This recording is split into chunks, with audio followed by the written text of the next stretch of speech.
Bienvenue au podcast 100% mental. Je suis Thibaut, préparateur et coach mental et formateur en préparation mentale.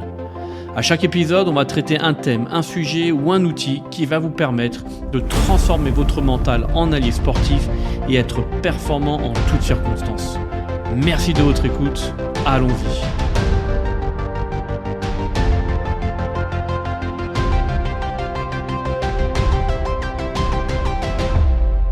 Bonjour à toutes et à tous, bienvenue à ce nouvel épisode du podcast où on va parler du carnet. Le carnet d'entraînement, on peut aussi appeler ça du journaling pour le terme anglo-saxon.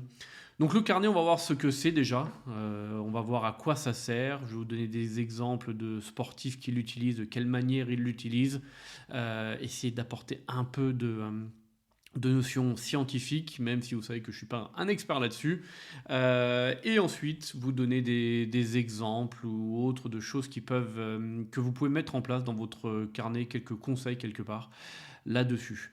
Et puis voilà, donc on est parti ensemble pour parler du carnet. Donc le carnet, c'est quoi déjà ? C'est un bouquin ou non, quelque part en fait. On s'en fout du format, qu'il soit A3, A6, A2, on s'en fout.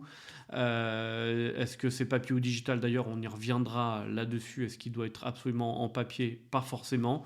C'est un moyen d'expression. C'est ça le principe du carnet, c'est que c'est un endroit où on peut exprimer quelque chose. On peut exprimer ses objectifs, ses émotions, ses ressentis. Ça peut être ses fiertés, ses déceptions, qu'importe. C'est exprimer quelque chose et surtout à sa manière. Ça peut être avec des mots, des dessins, des schémas. Ça peut être en couleur, qu'importe. Donc le carnet, c'est un endroit où on peut exprimer quelque chose et à sa manière. Et comme le carnet, ça peut être considéré comme un journal intime, donc quelque chose qu'on fait pour soi et uniquement pour soi. C'est pas forcément, on peut le partager aux autres, il n'y a pas de problème, mais on le fait pas on le fait pour soi en fait. Pour nous, pour avoir cet endroit où on peut exprimer. Parce que comme tout moyen d'expression, les autres moyens d'expression entre guillemets artistiques ou les autres moyens d'expression tout court, il y en a d'autres. Il y a par exemple la peinture, il y a la danse, la chanson, le théâtre, le graphe, etc. etc. Le carnet, un peu comme tous ces moyens d'expression, ça permet d'extérioriser quelque chose. Donc comme on l'a vu tout à l'heure, ses émotions, ses ressentis, ses fiertés, ses déceptions, qu'importe. Voilà, ça permet d'extérioriser quelque chose. Donc ça, c'est une des caractéristiques du carnet, mais pas que. Donc pour revenir un peu dans le sport, même si beaucoup d'autres personnes l'utilisent dans des domaines complètement différents, surtout dans le développement personnel, mais aussi dans l'entrepreneuriat, c'est beaucoup utilisé. Donc en revenant dans le sport, mais vous verrez que le reste, c'est exactement la même chose. Dans le sport, ça permet de se fixer des objectifs, d'accord ? Et surtout, alors on se fixe tous des objectifs, mais le fait de le mettre dans un carnet, ça fixe les choses. Et donc, on ne les perd pas de vue. D'accord ? Quand on a besoin de voir ses objectifs, une fois qu'ils sont notés, on retourne à la page objectifs, on les relit et ça permet de savoir où est-ce qu'on en est.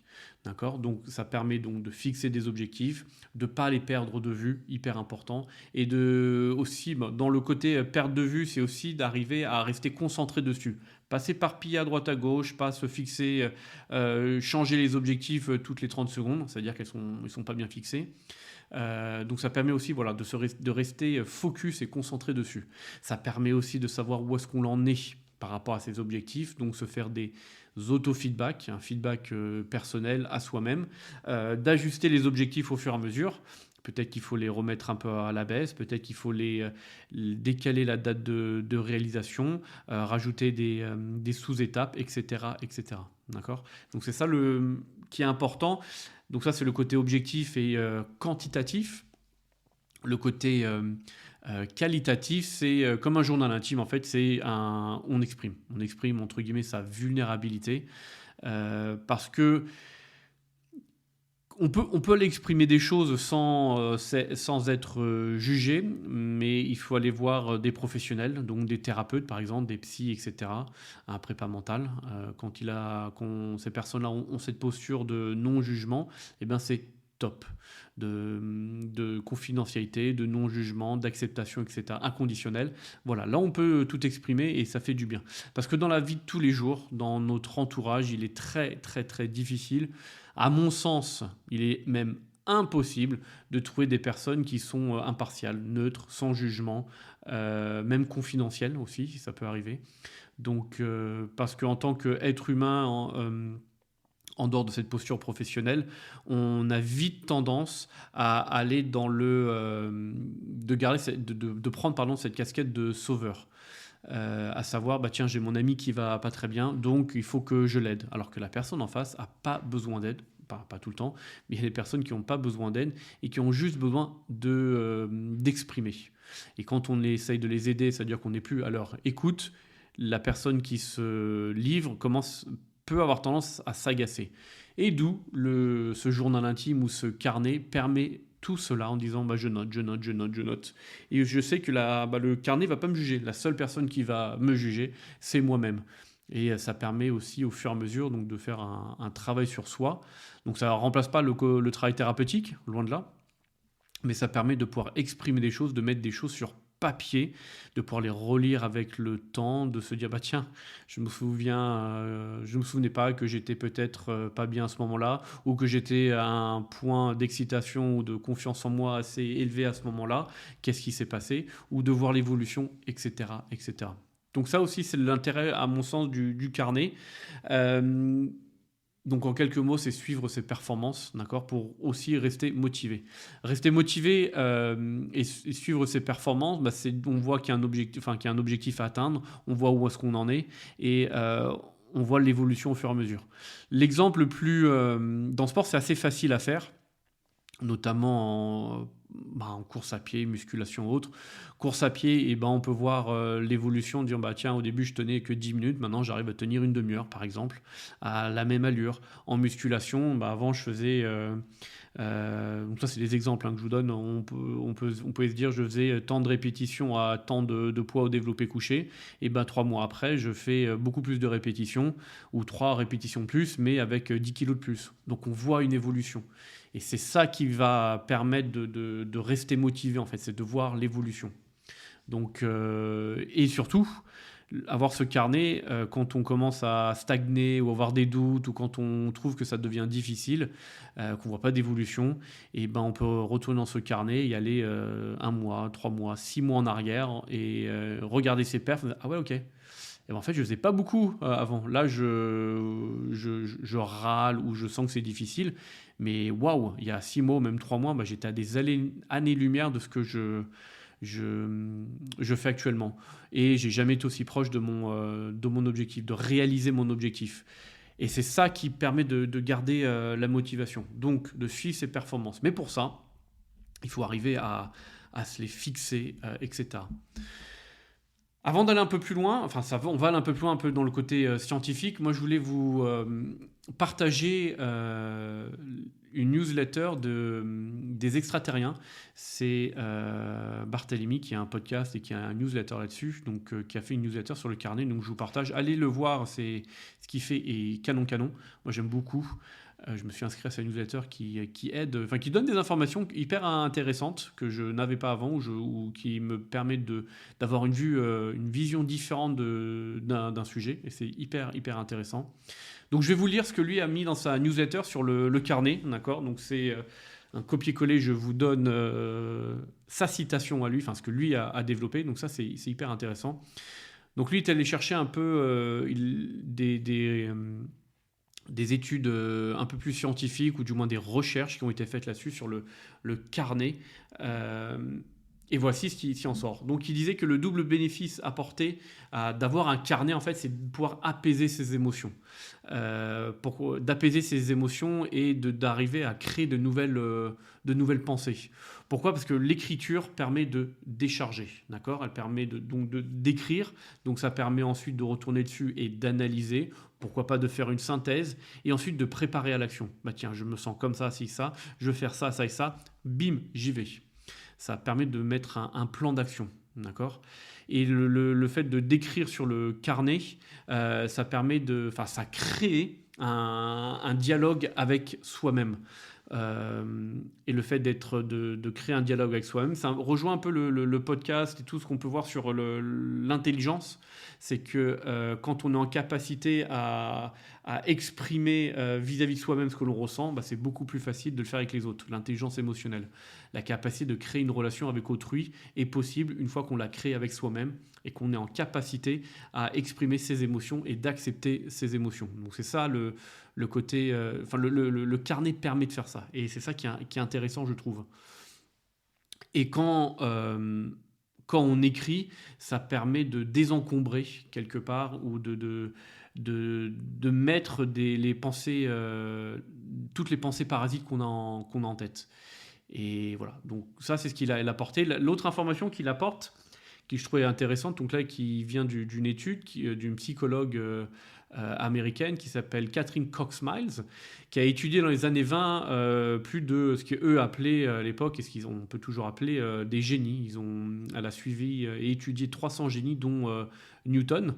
Et pendant toutes ces recherches, elle s'est aperçue que tous ces 300 génies, sans exception, écrivaient leurs idées sur papier, sur un tableau, un papier. Ils écrivaient tout. Okay, quelle que soit la forme, un écrit, un dessin, des schémas, qu'importe. Et que tous les travaux de recherche qui ont découlé de tout ça venaient d'un papier, d'une écriture, d'une idée posée sur une feuille. Donc en fait, la conclusion qu'elle en a tirée, c'est que l'écriture fait partie intégrante de la création. Pour pouvoir créer, pour pouvoir innover, on est obligé d'écrire. Et créer ne veut pas forcément dire je crée quelque chose que personne auquel n'a pensé, comme ces génies-là, mais ça peut créer une routine, créer un plan d'entraînement, créer des habitudes. Je note, ça permet de créer. Et aussi, et ça j'ai trouvé ça génial en ayant trouvé ça vient toujours de la newsletter des extraterriens, c'est que l'écriture permet de se détendre, de détendre les capacités de notre cerveau. Ce qu'il entend par là, c'est que toute idée qui est déposée sur une feuille, sur un papier, un carnet, n'occupe plus le cerveau. D'accord ? C'est comme s'il y avait une bande passante. En informatique, on parle de RAM, etc. Notre cerveau est à 100%, et si j'enlève des choses de mes pensées de ce cerveau, au lieu d'être à 100% et de travailler mouliner, je diminue 90, 80, 50, 20 pour laisser de la place à autre chose. Ça libère de la place pour d'autres idées. Okay ? Et en fait, pour conclure un peu cette partie-là, c'est que dès qu'on a une idée en tant qu'entraîneur d'un atelier ou d'une tâche à faire, d'un objectif ou d'un exercice, qu'importe, dès qu'on a une idée, il faut absolument la noter. C'est toujours très, très désagréable de chercher pendant des heures et des heures, ou de chercher des heures, pendant des heures, voire des jours, ce qu'on a oublié. On a cette idée, mais tiens, je ne sais plus qu'est-ce que c'est, ce que je devais faire, ou l'idée que j'ai vue qui paraissait géniale, et on cherche, et ça prend beaucoup, beaucoup de bandes passantes, entre guillemets. L'idée, c'est de tout noter. Carnet, téléphone, qu'importe, on note. Et l'autre idée qui ressort de ces études, c'est que déposer ses émotions, donc écrire ses émotions, exprimer ses émotions à soi, c'est de se les exprimer à soi, de prendre conscience de comment on est, dans quel état d'esprit on est, comment on se sent, et d'arriver peut-être à lâcher prise aussi. Okay ? C'est un terme que j'aime beaucoup, je l'ai déjà dit au tout début, c'est faire preuve de vulnérabilité. Donc il y a la vulnérabilité, vis-à-vis des autres, j'arrive à exprimer ce que je ressens aux autres, donc je suis en capacité à faire abstraction du jugement que les autres vont avoir, mais pour pouvoir faire ça, il faut arriver à être vulnérable avec soi-même, c'est-à-dire j'arrive à exprimer moi-même ce qu'il se passe sans que je me juge négativement, que je me juge moi-même. C'est pas grave. Je me sens de telle manière, c'est pas grave du tout, je l'exprime à moi-même, et quand ça sera accepté de moi, je pourrai le dire plus facilement aux autres. Ça développe la confiance en soi, l'estime de soi, mais ça on l'a déjà vu ensemble, et aussi le côté intelligence émotionnelle qu'on a vu à travers d'autres podcasts, et d'ailleurs vous pouvez retourner les écouter, et je n'ai pas la science infuse, donc si vous voulez aller voir ce que font d'autres, même sur Internet. Vous tapez intelligence émotionnelle, vous allez retrouver beaucoup de choses qui rejoignent un peu tout ce qu'on se dit. Donc c'est un peu voilà tout l'intérêt, on peut dire émotionnel, neurologique, enfin je sais pas comment vous voulez l'appeler, mais c'est tout l'intérêt, tous les bienfaits que ça peut apporter. Et pour aller un peu plus loin, je vais vous montrer, on est en podcast donc c'est difficile, mais je vais vous donner 2-3 exemples d'athlètes qui ont un carnet et en quoi ça les aide. Une des très connues, c'est Naomi Osaka, qui donc joueuse de tennis. Donc il y a quelques années, elle a fait un burn-out et donc elle avait du mal émotionnellement à tous les matchs, les compètes, c'était trop pressant pour elle. Et donc Roland Garros c'est terminé il y a 2 semaines, je crois, au moment où j'enregistre le podcast. Et elle disait que donc elle a perdu au 2e tour de Roland Garros, mais elle a dit en interview: dans mon carnet, j'ai tout simplement écrit: je suis fier de toi. Donc en fait, c'est ce qu'on disait tout à l'heure, elle exprime des émotions, elle se parle à elle-même, elle s'exprime des choses à elle-même. Et ça, je trouve ça génial. Encore plus qu'elle l'ait dit dans une conférence de presse, encore plus top, c'est-à-dire qu'elle est vraiment sur entre guillemets, la voie de la guérison et tout simplement. Ouais. Mais c'est pour vous dire, voilà, elle tient un carnet et elle exprime tout ce qui lui passe par la tête, ce dont elle est fière et autres. Serena Williams a un carnet. Il y a un moment où ça fait, pas jurisprudence, mais ça fait un peu scandale, où pendant un match, elle s'assoit, je crois que c'est entre 2 sets ou je sais plus, entre 2 sets, elle s'assoit sur sa chaise et elle sort son carnet pour relire des choses. Et elle se fait reprendre par l'arbitre parce que l'arbitre ne savait pas ce qu'elle faisait. Et est-ce que c'était pour tricher autre? On ne sait pas, c'est pas le but. Mais pour dire encore une fois, même en plein match, elle relisait son carnet, sûrement pour relire ses objectifs, sûrement pour relire des choses positives qu'elle avait besoin de se dire à elle-même pour reprendre confiance. Donc voilà, Naomi Osaka qui est une championne. Serena Williams, n'en parlons pas. On n'a même pas besoin de la présenter. Elle utilise un carnet. Et un autre exemple que je trouve génial, qui est très très très touchant, c'est Nicola McDermott. C'est une Australienne qui est médaillée d'argent aux Jeux Olympiques de Tokyo en 2021 en 100 en hauteur. En finale, entre guillemets, elle fait un saut, elle bat son record personnel qui lui permet de décrocher la médaille d'argent aux Jeux Olympiques. Une des premières choses qu'elle fait, c'est qu'elle retourne sur le banc et elle écrit, elle est en larmes. Elle sait qu'il y a tout le monde qui la regarde, qu'il y a les caméras, mais elle écrit dans son carnet. Et elle écrit, et parce que c'était important pour elle. Et après, elle le dit elle-même que pourquoi ce qu'elle a écrit. La première chose, c'est qu'elle avait noté une amélioration, qu'elle avait battu donc son record, mais elle avait trouvé des raisons pour lesquelles, des raisons techniques entre guillemets, et il fallait absolument tout noter avant de l'oublier et avant de célébrer sa médaille. Et l'autre aussi, c'était que c'était une fierté quelque part d'avoir battu son record personnel et aussi d'avoir obtenu cette médaille d'argent. Donc il était pour elle inconcevable de ne pas noter cette fierté, alors qu'elle avait noté tous ses sauts précédents, elle notait tout. Et donc voilà, ça lui permettait elle d'exprimer sa fierté vis-à-vis d'elle-même. Après, il y a d'autres exemples au golf. Il note certains golfeurs qui sont ultra carrés. Fitzpatrick, notamment, si je ne me trompe pas dans son nom, golfeur anglais. Ouais, je crois que c'est ça, anglais. Alors, j'ai un doute maintenant, anglais, écossais ou irlandais. Je vais me faire taper dessus parce que c'est pas du tout pareil. Mais lui garde ses cartes de score depuis qu'il est gamin. Il les a tous gardées un par un et il a tout noté. Et lui-même dit qu'il a noté tous ses coups un par un et il arrive à il arrive à retrouver dans ses carnets ses coups, à savoir le résultat, les sensations, etc. C'est une base de données qu'il a dans sa tête, mais aussi dans des cartons qui lui permettent de retrouver tout ça et de savoir l'évolution et autres. Voilà, c'est une manière pour eux de poser tout ça. Donc, maintenant qu'on a vu en quoi ça consistait, l'intérêt que ça pouvait d'avoir, On va essayer de voir ensemble comment créer son propre carnet, quelques conseils quelque part. Vous n'êtes pas obligé de tout faire au pied de la lettre, hein. Bien entendu, un carnet est encore une fois, comme on l'a vu, très très personnel et on y met ce dont on a envie. Ça permet aussi de structurer. Donc on va essayer de voir ensemble ce qu'on peut mettre dedans. Donc la toute première chose à faire, c'est tout simplement d'acheter un carnet. Vous achetez un carnet. La taille, on s'en fout. Ça peut être A4, A5, A3, A6. Je ne connais même pas les formats, grand ou petit, qu'importe. Alors vient la discussion du papier ou digital. Alors, en faisant des recherches, certains disent que le papier est mieux parce que en écrivant, on ancre plus dans le cerveau, ça met un peu plus de temps à écrire, donc on prend son temps à exprimer les choses. Voilà, d'autres préfèrent d'écrire au clavier, sur le téléphone, qu'importe. Encore une fois, vous prenez ce qui vous correspond le mieux.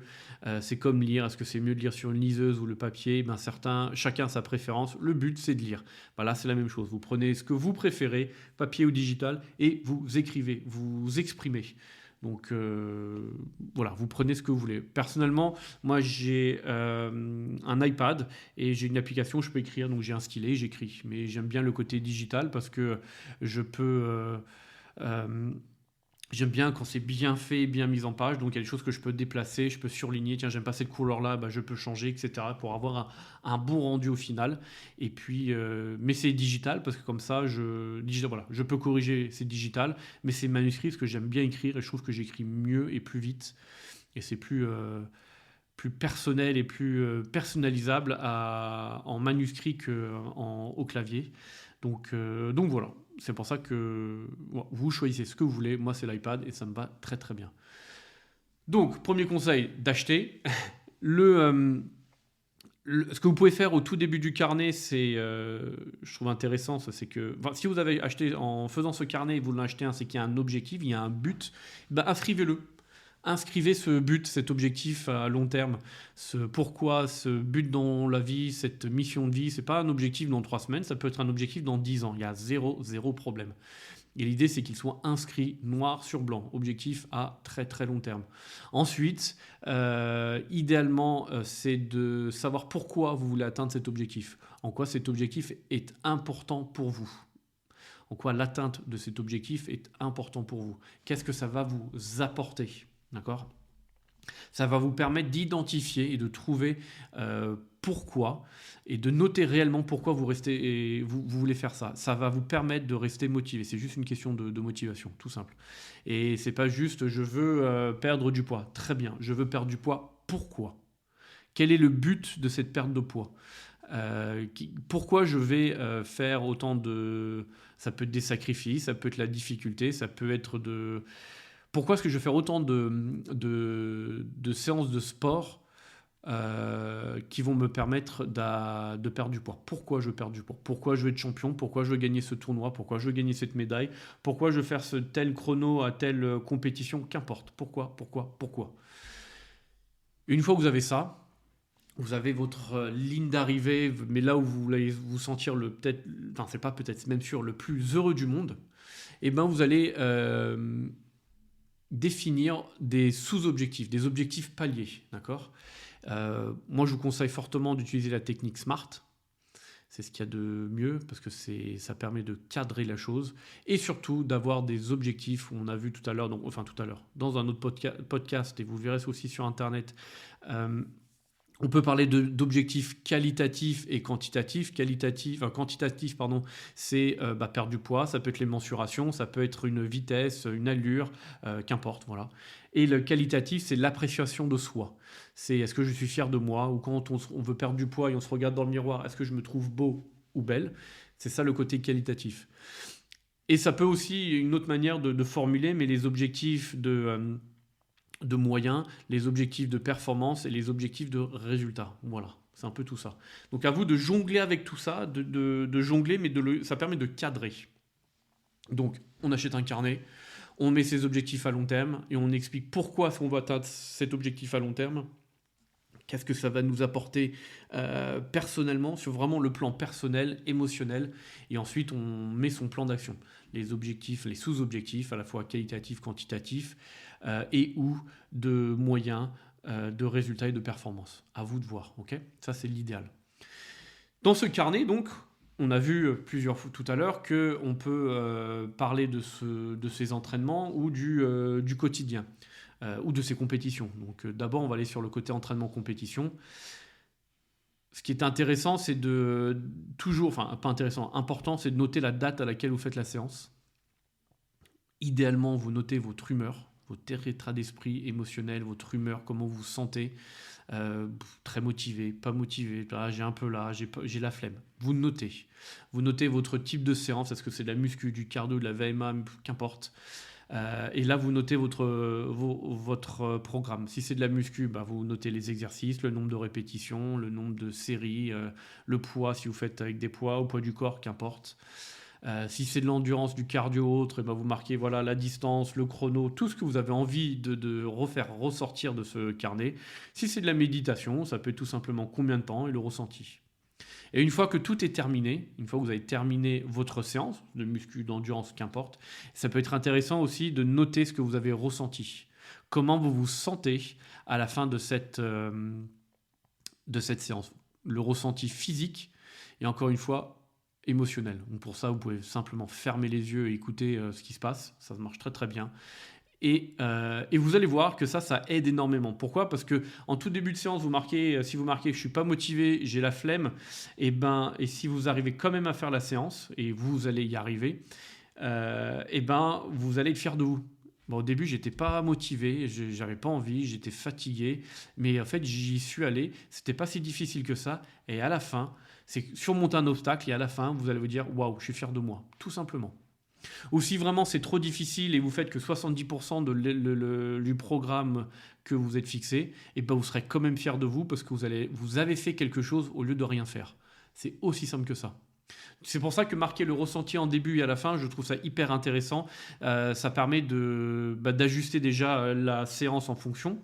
Et surtout, avec du recul à la fin, de se dire waouh, ok, j'ai bien réussi. Ou là, ça a été très difficile. Je suis peut-être allé un peu trop loin, un peu trop fort, un peu trop vite.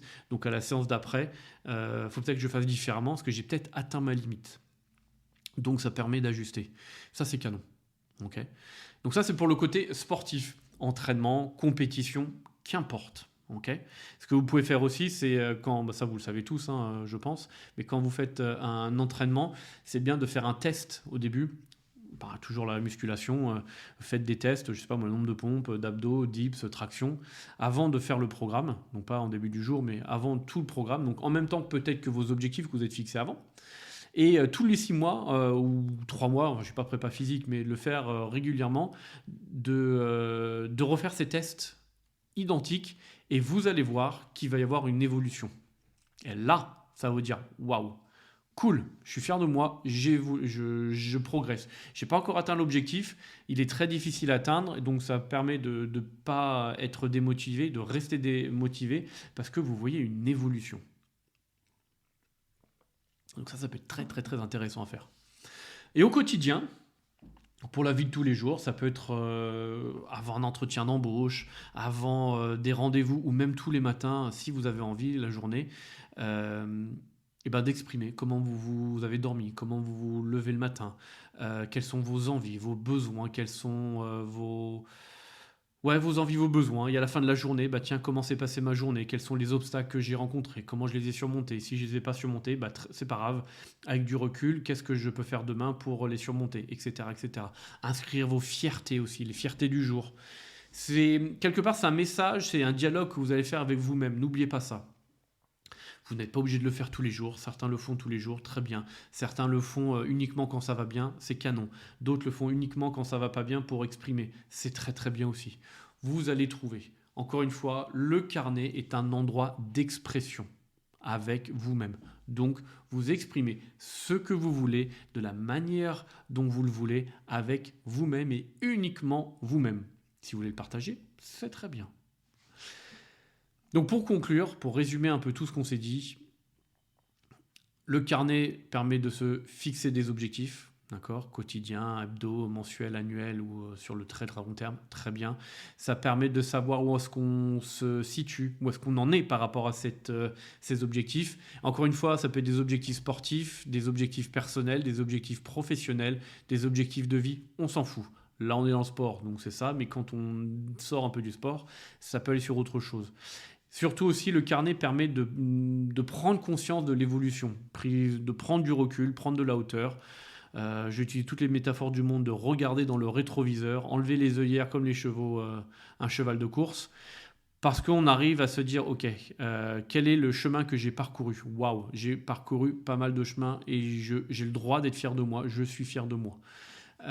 Et quand on rencontre des difficultés, ça permet d'ajuster. Okay, on a le droit de faire des ajustements. On a le droit, et ça on l'a vu aussi, on a le droit de réévaluer nos objectifs, de les remettre à jour. Pourquoi? Parce que le moment où on a mis nos objectifs sur papier, eh ben, il se passe du temps entre cette inscription entre guillemets dans le carnet à aujourd'hui, il s'est passé du temps.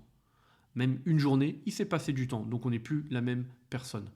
Donc peut-être qu'on est en avance, peut-être qu'on est en retard, il y a des aléas de la vie qui fait que ça peut prendre du retard. C'est pas grave, je réajuste, j'ai le droit de réajuster. Pas de souci. Le but, c'est d'atteindre l'objectif, la finalité. Et ensuite, donc, pour conclure la conclusion, rappelez-vous que le carnet est un moyen d'expression. Il permet d'être à l'écoute de soi et de se reconnecter à soi. Ressenti physique, ressenti émotionnel. Donc, c'est le ressenti physique et émotionnel, c'est les messages du corps. On se reconnecte à soi. On est à l'écoute de soi et uniquement de soi. Et surtout, c'est une expression des émotions sans jugement et sans a priori. Ça permet de développer l'intelligence émotionnelle et le côté, on arrive à être vulnérable avec soi-même et l'acceptation de soi, qu'on n'est pas parfait, mais que ça se passe très, très, très bien. Côté vulnérabilité, côté journal intime. Donc, ne pas avoir peur, on l'a vu tout au long de ce podcast, qu'on peut aussi, et on a le droit, de noter tout ce qui est négatif. Voir, c'est peut-être, je ne vais pas dire mieux, mais c'est toujours bien parce que le fait de noter le négatif permet, comme on l'a dit tout à l'heure, de se mettre dans l'action, donc de trouver des solutions. Parce que le côté négatif, c'est jamais, on ne prend pas du plaisir à avoir mal. Donc, j'espère du moins. Mais d'avoir mal émotionnellement, donc on essaie de trouver des solutions. Peut-être qu'on n'y arrive pas, c'est pas grave. Mais c'est peut-être au bout d'un moment de se dire, ok, là j'ai besoin d'aide. C'est très bien. C'est très bien. On n'est pas parfait, on peut avoir besoin d'aide et ça peut-être aider. Donc c'est canon. Bravo. Alors déjà, faire ce point-là et de demander de l'aide, c'est un énorme, énorme pas en avant que vous faites. Donc bravo à vous. Et si vous arrivez à résoudre les problématiques tout seul, génial aussi. Il n'y a pas de meilleure solution. Donc voilà pour le carnet. J'espère avoir été complet. J'espère, alors pas de vous avoir convaincu, mais de vous avoir donné des infos, des billes pour vous lancer ou pas du tout, vous dire ce que vous en avez besoin ou pas, mais du moins l'intérêt, ce que je trouve vraiment très intéressant. Encore une fois, je ne dis pas qu'il faut le faire au quotidien, vous le faites à votre rythme, à votre ressenti, mais c'est intéressant. Alors, pour être très très transparent avec vous, moi je le fais, mais pour le sport. Où j'ai un carnet, je mis au début la muscu, le cardio que je veux faire, avec mes objectifs, avec une date, et surtout un ressenti. C'est-à-dire de me trouver beau, d'être fier de mon corps, etc. Et ça, je l'ai marqué. Et mon épouse me prend pour un dingo, mais j'aime me regarder dans le miroir et me dire où est-ce que j'en suis. Voilà, est-ce que je me kiffe ou pas du tout? Et voilà, je trouve ça important. Moi, je le fais pour le sport et de temps en temps, quand la séance, je ne suis pas motivé, je le marque. Et parce que je sais qu'en la faisant, et même à 70% ou 80%, même en le faisant, je vais être fier de moi parce que j'ai surmonté un obstacle. Donc, je le marque. Là, ça a été difficile, mais j'ai réussi. Mais quand tout baigne, je le marque pas. Je le marque pas forcément, voilà. Mais c'est ma manière de faire. Est-ce que c'est la meilleure? Je ne pense pas. Il y a d'autres manières de faire. Vous allez trouver la vôtre. Mais encore une fois, tout pour moi est écrit. Donc voilà, encore un grand merci à vous d'écouter jusqu'au bout, d'être aussi fidèle, pour tous les nouveaux de vous abonner. C'est un merci. Merci du fond du cœur, ça fait très très très plaisir. Je prends un pied énorme à vous partager ça. J'y vais quand je cherche des thèmes, notamment le carnet. J'avais mes connaissances, mais en creusant, j'apprends d'autres choses. Donc, grâce à ça et d'essayer de vous sortir, publier, vous partager quelque chose de qualitatif, j'apprends des choses. Donc, l'exigence indirecte que vous m'imposez en écoutant de plus en plus et avoir de plus en plus d'abonnés, ça m'oblige à être de plus en plus exigeant avec moi-même et donc d'essayer au mieux de vous apporter des connaissances, des compétences, des notions de plus en plus abouties. Donc un grand merci à vous parce qu'à travers ce podcast, je progresse, j'évolue.